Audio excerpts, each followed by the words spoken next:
Hello and welcome to the Wellington Show.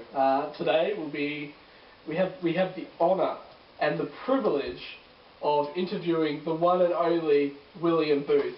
Hello. Back from the dead. Yes. It's a pleasure to have you with us. Yes. God says hi. He says hi. It's good of him to say hello. Yes. How come he hasn't been returning my calls lately? God is mysterious. God is mysterious. Look, that old chestnut. Yes, look, according to my ghost watch, I need to be back in heaven soonish, so quickly get this interview over and done with. Yes, okay. Alright, fair enough. okay, yeah. Well, I think we'll start off with the basics. Okay, yes. Your early life and things like that. Yes. Okay, so, briefly looking at your life, whereabouts were you born and raised? Well, I was actually born and raised in Nottingham in 1829.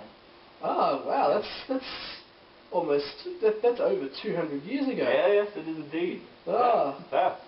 Okay, so what sort of things did you do in your youth? Did you have any beliefs, or did you hang out with a certain group of people? Well, I was actually part of the Methodist Church. Ah, yes. Yes, and I used to preach the word on street corners to the masses, actually. So, what about your views on people in general? Like, what about women? God's people. My beliefs have changed now, obviously. But I believed that women were the weaker sex. Oh. Yes. Yeah, okay. Yes, and in my opinion, they shouldn't have preached. Okay. As well. But my wife, dear old Catherine Booth, is my wife, Catherine Booth. How is she, by the way? Is she better? Yes, she's alright. She's alright in heaven. Yeah. Okay. Yes, I heard one of her sermons and I was moved. I was moved. It was quite amazing. Oh, and you changed your mind from... I changed my mind from that, yeah. So you don't still believe that women are the weaker sex? No, of course not. Not anymore. That's very civilised of you. Basically, yeah. Okay, so what about your...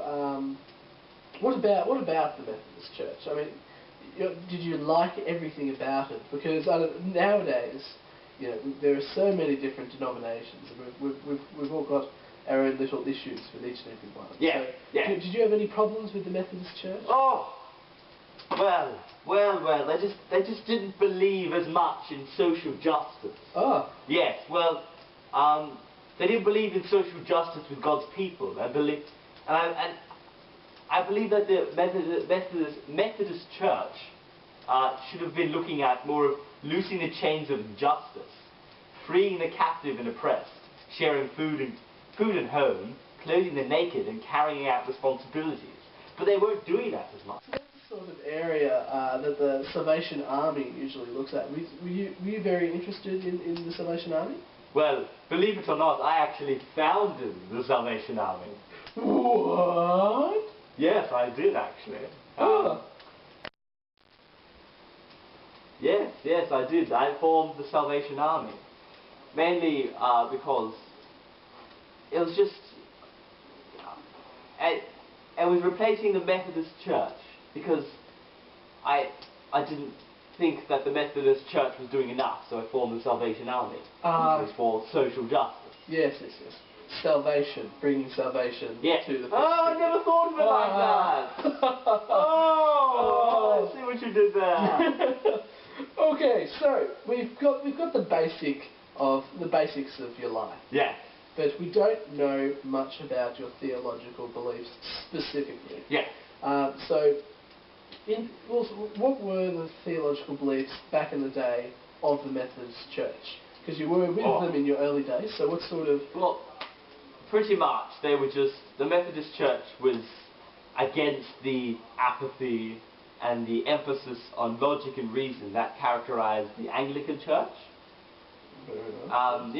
Back in the early 18th century. And okay, so they were a very emotional church compared to the Anglicans. They can be very solid, and Methodists were very out there back then.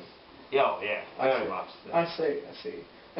Compared to the Salvation Army, which was all about social justice. Yes, indeed. Getting in people's faces. Yes. No. Okay, so something that we discuss rather often nowadays is the kingdom of God. Yes. and bringing forth the kingdom of God. Yes. You know all about that, of course, being Yes. dead. Yes.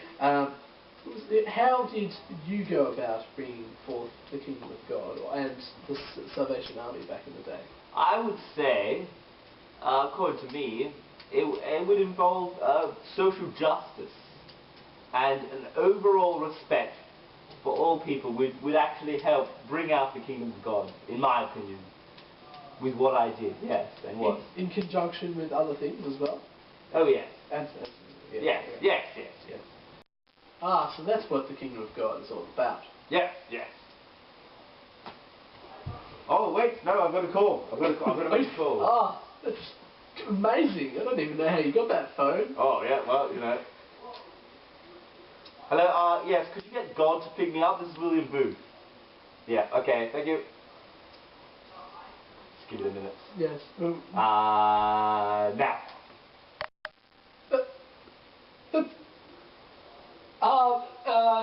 Thank you, William, for the interview. And I get his God phone still as well. Well, that's the Wellington show for this week. Thank you for tuning in. Next week we'll be discussing dolphins. Are they really as smart as humans?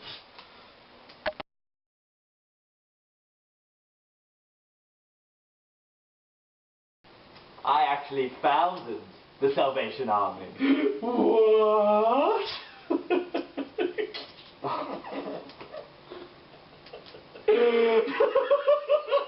Pause it. Did you pause it? So it was different back then. They were still. Did they try to spread the word to the people back then as well about social justice, or did you still preach on street corners? It's still in there. I know. I'm improvising. Kingdom of God, go. Okay. Ah, yes. Okay. Very.